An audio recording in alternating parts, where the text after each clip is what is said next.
കഴിഞ്ഞ ഏതാനും നാളുകളിലായിട്ട് വലിയ തരത്തിലുള്ള പല പ്രതിഷേധ പ്രകടനങ്ങളും മറ്റുമൊക്കെ കേരളത്തിൽ നിരന്തരമായി അരങ്ങേറുന്നുണ്ട്. ഈ കാര്യങ്ങളെല്ലാം കാണുമ്പോഴാണ് നമ്മൾ നോർത്ത് കൊറിയ എന്ന രാജ്യത്തെക്കുറിച്ചും പ്രതികരിക്കാൻ പോലും ശേഷിയില്ലാതെ ജീവിക്കുന്ന അവിടുത്തെ പാവപ്പെട്ട ജനങ്ങളെക്കുറിച്ചും എല്ലാം തന്നെ ഓർത്തു പോകുന്നത്. കിം ജോങ് ഉൻ എന്ന പേരുള്ള സ്വച്ഛാധിപതിയായിട്ടുള്ള നേതാവ് വളരെയധികം വിചിത്രമായിട്ടുള്ള പല നിരോധനങ്ങളുമാണ് അവിടുത്തെ ജനങ്ങളുടെ മേൽ അടിച്ചേൽപ്പിച്ചുകൊണ്ടിരിക്കുന്നത്. ചിരിക്കാൻ വരെ ഈ അടുത്ത കാലത്തായിട്ട് ചില നിരോധനങ്ങൾ അദ്ദേഹം അവിടെ കൊണ്ടുവന്നിട്ടുണ്ടായിരുന്നു. സംഭവം സത്യമാണ്. ഇത്തരത്തിൽ വിചിത്രമായ നോർത്ത് കൊറിയയിലെ ചില ബാനുകളെക്കുറിച്ചാണ്, നിരോധനങ്ങളെക്കുറിച്ചാണ് നമ്മൾ ഇന്നത്തെ ഒരു വീഡിയോയിൽ നോക്കാൻ പോകുന്നത്. Welcome back to F world. ഫ്ലു ഹിയർ.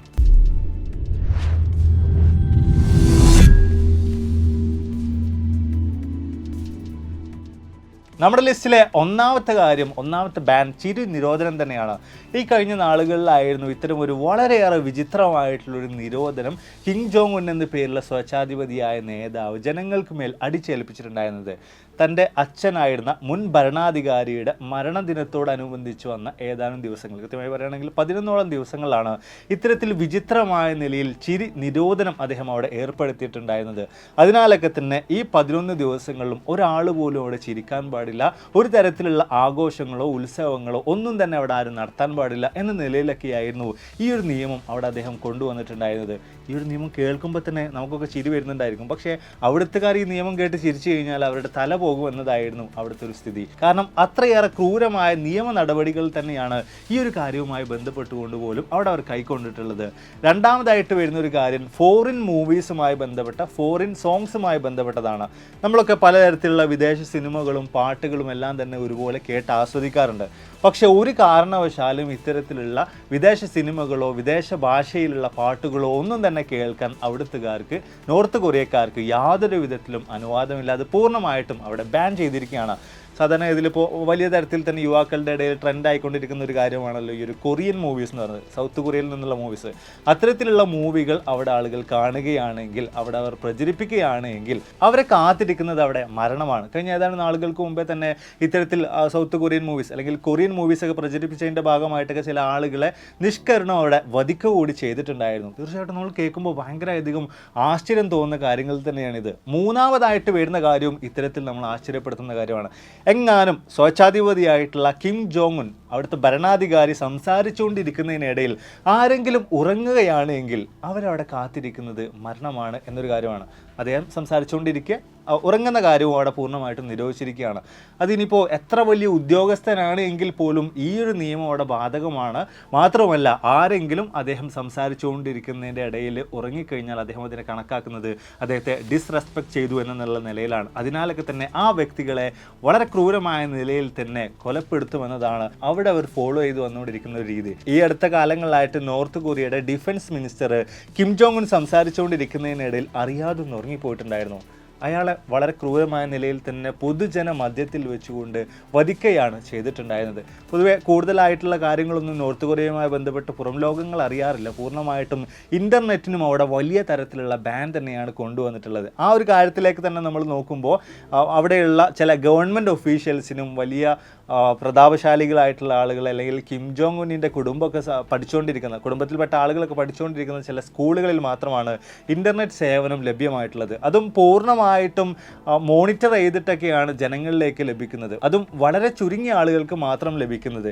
എങ്കിൽ പോലും 23ഓളം വെബ്സൈറ്റുകളിലേക്ക് മാത്രമേ നോർത്ത് കൊറിയക്കാർക്ക് അവിടെയുള്ള ഗവൺമെൻറ് ആക്സസ് നൽകുന്നുള്ളൂ എന്നതും വലിയ തരത്തിൽ നമ്മളെ ആശ്ചര്യപ്പെടുത്തുന്ന ഒരു കാര്യം തന്നെയാണ്.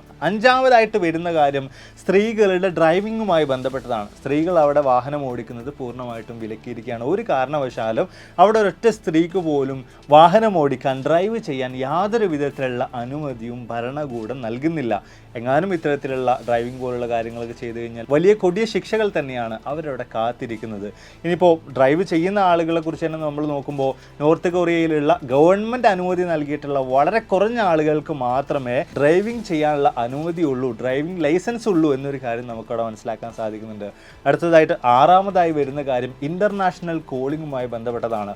നമ്മൾ പൊതുവേ നമ്മുടെ വിദേശത്തുള്ള സുഹൃത്തുക്കളോട് അല്ലെങ്കിൽ ബന്ധുമിത്രാദികളോടൊക്കെ നിരന്തരമായിട്ട് സംസാരിക്കാറുണ്ട്, കോൾ ചെയ്യാറുണ്ട്. പറയാറുണ്ട്. പക്ഷേ ഈ ഒരു കാര്യത്തിന് പൂർണ്ണമായ ഒരു വിലക്കാണ് നോർത്ത് കൊറിയയിൽ അവിടെ കൊണ്ടുവന്നിരിക്കുന്നത്. ഒരു കാരണവശാലും പുറം രാജ്യങ്ങളിലുള്ള ആളുകളുമായിട്ട് ബന്ധപ്പെടാനുള്ള സംവിധാനങ്ങളൊന്നും തന്നെ അവിടെ ഗവൺമെൻറ് അനുവദിക്കുന്നില്ല. മാത്രമല്ല 2007 രഹസ്യമായിട്ട് തന്നെ ചൈനയിലുള്ള ചില ആളുകളുമായിട്ട് ഇൻ്റർനാഷണൽ കോളിംഗ് നടത്തിയിട്ടുണ്ടായിരുന്ന ഒരു വ്യക്തിയെ പൂർണ്ണമായിട്ടും ഇല്ലാതാക്കുന്ന ഒരു പ്രവൃത്തി കൂടെ അവിടെ ഗവൺമെൻറ് സ്വീകരിച്ചിട്ടുണ്ടായിരുന്നു. ആ വ്യക്തിയെ പൂർണ്ണമായിട്ടും വധിച്ച് കളഞ്ഞിട്ടുണ്ടായിരുന്നു. തീർച്ചയായിട്ടും ഇതൊക്കെ വലിയ തരത്തിലുള്ള ഞെട്ടലുകൾ തന്നെയാണ് പുറം ലോകത്തിന് സമ്മാനിക്കുന്നത് എന്ന കാര്യം തീർച്ചയാണ്. അടുത്തതായി 7ാമതായിട്ട് വരുന്ന കാര്യം വസ്ത്രവുമായി ബന്ധപ്പെട്ടതാണ്. അവിടെ നമ്മൾ നോക്കുമ്പോൾ ഒരൊറ്റ വ്യക്തിയെ പോലും നമുക്ക് ജീൻസ് പാൻറ്റോ ഷർട്ടോ ഒക്കെ ധരിച്ചിട്ടുള്ളതായിട്ട് കാണാൻ സാധിക്കില്ല. പൂർണ്ണമായിട്ടും നോർത്ത് കൊറിയയിൽ ജീൻസ് വസ്ത്രങ്ങൾ ധരിക്കുന്നത് അവിടെ അവർ നിരോധിച്ചിരിക്കുകയാണ്. എന്തുകൊണ്ടാണ് ഇത്തരത്തിൽ ജീൻസ് വസ്ത്രങ്ങൾ ധരിക്കുന്നതിന് അവിടെ നിരോധിച്ചിട്ടുള്ള എന്നൊരു കാര്യം നമ്മൾ നോക്കുമ്പോൾ, ഈ ജീൻസ് എന്നൊക്കെ പറഞ്ഞത് ഒരു അമേരിക്കൻ സംസ്കാരത്തിൻ്റെ ഭാഗമാണ്. അപ്പോൾ അത് കൊറിയൻ സംസ്കാരത്തെ പൂർണ്ണമായിട്ടും തച്ചുടക്കും എന്നുള്ള ചില കാര്യങ്ങളുടെ മേലാണ് ഇത്തരത്തിൽ വസ്ത്രത്തിൻ്റെ കാര്യത്തിൽ പോലും ജീൻസിൻ്റെ കാര്യത്തിൽ പോലും ഒരു നിരോധനം നോർത്ത് കൊറിയയിൽ അവിടെ കൊണ്ടുവന്നിട്ടുള്ളത്. 8ാമതായിട്ട് വരുന്നത് ചാനൽ ബാനാണ്. നമ്മളിന്ന് TV ഒക്കെ വെക്കുന്ന അവസരത്തിൽ ഒരുപാടധികം ചാനലുകൾ നമുക്കവിടെ കാണാനായി സാധിക്കാറുണ്ട്. നമുക്ക് ഒരെണ്ണത്തിലെ പരിപാടികൾ ഇഷ്ടമായിട്ടില്ല എങ്കിൽ മറ്റൊരു ചാനലിലേക്ക് നമ്മൾ മാറിയിട്ട് അതിലെ കാര്യങ്ങളൊക്കെ കണ്ടിരിക്കാറാണ് പതിവ്. പക്ഷേ ഇവിടെ നമ്മൾ നോർത്ത് കൊറിയയുടെ കാര്യത്തിലേക്ക് വരുമ്പോൾ നോർത്ത് കൊറിയൻ ജനങ്ങൾക്ക് അത്തരത്തിലുള്ള സൗകര്യം വളരെ വളരെ കുറവാണ്. കാരണം ആകെ കൂടെ 3 ചാനലുകൾ മാത്രമേ അവരെപ്പോൾ TV ഓണാക്കി കഴിഞ്ഞാലും അവർക്ക് കാണാൻ സാധിക്കുകയുള്ളൂ. ഇതിലെന്താ നല്ല അടിപൊളിയായിട്ടുള്ള ചാനലുകളായിരിക്കുമല്ലോ എന്നാണ് നിങ്ങൾ ചിന്തിക്കുന്നതെങ്കിൽ അവിടെയും വേറെ ട്വിസ്റ്റ് ഉണ്ട്. ഈ 3 ചാനൽ റൺ ചെയ്യുന്നത് ഗവൺമെൻറ്റാണ്. ഗവൺമെൻറ് ഉദ്ദേശിക്കുന്ന കാര്യങ്ങൾ മാത്രമേ ഈ ഒരു ചാനലുകളിലൂടെ ജനങ്ങൾക്ക് കാണാനായിട്ടുള്ള അവസരമുള്ളൂ. ഞങ്ങൾ പറയുന്നത് കണ്ടാൽ മതി അല്ലെങ്കിൽ കേട്ടാൽ മതി എന്നൊരു തീരുമാനം തന്നെയാണ് ഇതിന് പുറകിൽ നിന്ന് നമുക്ക് മനസ്സിലാക്കാൻ പറ്റുന്നുണ്ട്. അടുത്തതായി 9ാമതായിട്ട് വരുന്നത് ട്രാവൽ ബാനാണ്. നമുക്ക് വേണമെങ്കിൽ ഒരു വിദേശ രാജ്യത്തേക്ക് പോകണമെന്നുണ്ടെങ്കിൽ ആ രാജ്യത്തിൻ്റെ വിസയും അങ്ങോട്ടേക്കുള്ള ഫ്ലൈറ്റ് ടിക്കറ്റ് കാര്യങ്ങളൊക്കെ എടുത്തു കഴിഞ്ഞാൽ വളരെ സിമ്പിളായിട്ട് തന്നെ അങ്ങോട്ടേക്ക് യാത്ര ചെയ്യാൻ സാധിക്കാറുണ്ട്. പക്ഷേ ഒരിക്കലും നോർത്ത് കൊറിയക്കാർക്ക് ഇത്തരത്തിലുള്ളൊരു സൗകര്യം അവിടെ ഇല്ല എന്ന് തന്നെ പറയാം. എങ്ങാനും ഒരു വിദേശ രാജ്യത്തേക്ക് പോകണം, ഒരു ഇൻ്റർനാഷണൽ ട്രിപ്പ് അടിക്കണം എന്നുണ്ടെങ്കിൽ ഒരുപാട് അനേകം കടമ്പകൾ കടന്നിട്ട് വേണം നോർത്ത് കൊറിയക്കാർക്ക് ഈ ഒരു കാര്യത്തിലേക്ക് എത്തിച്ചേരാൻ. അതും പലപ്പോഴും ഇമ്പോസിബിൾ ആയിട്ടുള്ള ഒരു കാര്യമാണ് എന്ന് തന്നെ പറയാം. ഇനിയിപ്പോൾ അതിനും അപ്പുറത്തേക്ക് ഒരു വ്യക്തി എങ്ങാനും ഇത്തരത്തിൽ നോർത്ത് കൊറിയയിലെ ജീവിതം ദുസ്സഹമായിട്ട് തോന്നിയിട്ട് മറ്റൊരു രാജ്യത്തേക്ക് എങ്ങനെയെങ്കിലും രക്ഷപ്പെടാമെന്ന് വിചാരിച്ചു കഴിഞ്ഞാൽ ആ കാര്യം പൂർണ്ണമായിട്ടും അവിടെ നിരോധിക്കുന്ന നിലയിൽ തന്നെയാണ് പോകുന്നത്. എങ്ങാനും അത്തരത്തിൽ രക്ഷപ്പെടുകയാണെങ്കിൽ ആ വ്യക്തിയെ പിടിച്ചുകൊണ്ട് വന്നിട്ട് കൊല്ലുന്ന നിലയിലുള്ള കാര്യങ്ങളൊക്കെയാണ് നോർത്ത് കൊറിയയിൽ നടന്നുകൊണ്ടിരിക്കുന്നത്. 10ാമതായിട്ട് വരുന്ന കാര്യം, എല്ലാവരും നിർബന്ധമായിട്ടും വോട്ട് ചെയ്തിരിക്കണം. ആരെങ്കിലും വോട്ട് ചെയ്യാതിരിക്കുന്നുണ്ടെങ്കിൽ പൂർണ്ണമായിട്ടും ആ കാര്യം നിരോധിച്ചിട്ടുണ്ട് എന്നതാണ്. അപ്പോൾ നമ്മൾ വിചാരിക്കും നോർത്ത് കൊറിയ ഒരു സ്വേച്ഛാധിപത്യ രാജ്യമാണല്ലോ, പിന്നെ എന്തിനാണ് അവിടെ വോട്ട് ചെയ്യുന്നതെന്നൊക്കെ. ഇവിടെയാണ് അടുത്തൊരു ടെസ്റ്റ് വരുന്നത്. നിർബന്ധമായിട്ടും വോട്ട് ചെയ്യണം എന്നൊക്കെ പറയുന്നത് കാരണമായിട്ടൊരു വ്യക്തി വോട്ട് ചെയ്യാൻ വേണ്ടി ചെന്ന് കഴിഞ്ഞാൽ ആകെ കൂടെ ഒരാളുടെ പേര് മാത്രമേ അവിടെ കാണാൻ സാധിക്കുള്ളൂ, അതായത് നമ്മുടെ കിം ജോങ് ഉൻ അണ്ണൻ. അപ്പോൾ ആൾക്ക് വേണം നമ്മൾ നിർബന്ധമായിട്ടും അവിടെ വോട്ട് ചെയ്തിരിക്കാൻ. എന്തിനു വേണ്ടിയിട്ടാണ് ഇത്തരം ഒരു പ്രഹസനം എന്നുള്ള കാര്യം തീർച്ചയായിട്ടും വലിയ തരത്തിൽ തന്നെ എല്ലാവരിലും ഒരുപോലെ നർമ്മമുണർത്തുന്ന അല്ലെങ്കിൽ ആശ്ചര്യമുണർത്തുന്ന ഒരു കാര്യം തന്നെയാണ്. തീർച്ചയായിട്ടും ഇത്തരം ഒരു കാര്യവും അവിടെ നടന്നു വന്നുകൊണ്ടിരിക്കുന്നുണ്ട്. അടുത്തതായിട്ട് 11ാമതായിട്ട് വരുന്നത് ജോലികളുമായി ബന്ധപ്പെട്ടൊരു കാര്യമാണ്. പലർക്കും പലതരത്തിലുള്ള ആഗ്രഹങ്ങളുണ്ടാവും, പലതരത്തിലുള്ള താല്പര്യങ്ങളുണ്ടാവും. അപ്പോൾ അതിനനുസരിച്ചിട്ടുള്ള മേഖലകളിലേക്ക് പോകാനും ജോലി ചെയ്യാനും ഒക്കെ ആയിരിക്കും ഓരോരുത്തരും വിചാരിക്കുന്നത്. പക്ഷേ നോർത്ത് കൊറിയയുടെ കാര്യത്തിലേക്ക് വരുമ്പോൾ ഗവൺമെൻറ് ഒരു കാര്യം പറയും, ജനങ്ങളത് ചെയ്തോണം. അതായത് എന്ത് ജോലി ചെയ്യണമെന്ന് ഗവൺമെൻറ് തീരുമാനിക്കും. ഓരോ വ്യക്തികളും ആ ജോലികൾ നിർബന്ധമായിട്ടും ചെയ്തിരിക്കണമെന്ന നിലയിലൊക്കെ തന്നെയാണ് നോർത്ത് കൊറിയയിലെ കാര്യങ്ങളൊക്കെ പോയിക്കൊണ്ടിരിക്കുന്നത്.